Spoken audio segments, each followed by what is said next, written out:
Hello my friends and welcome to Creative Titan. Today I'm going to go over a tool that I use a lot, especially when I have an artist block in Procreate. It's called the Radial tool.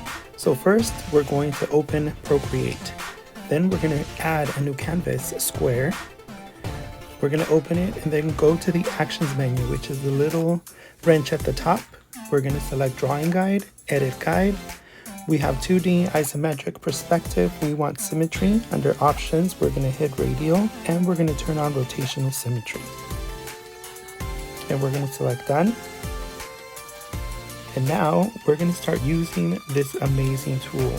I find it relaxing, but also whenever I have a block when it comes to doing artwork, it's a really nice way of staying loose and of just letting your creativity flow. As you can see, what you do on one side will automatically be mirrored all around in a circular fashion. And if you do a design and you like it, feel free to use the selection tool on top, which is the little arrow, and make it smaller. So you can keep adding to your design in a Mandela effect if that is what you choose. And that's what I'm going to show you to do here. So at this point, I need more canvas room.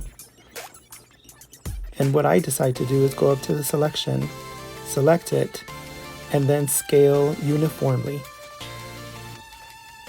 Let me show you how you do that.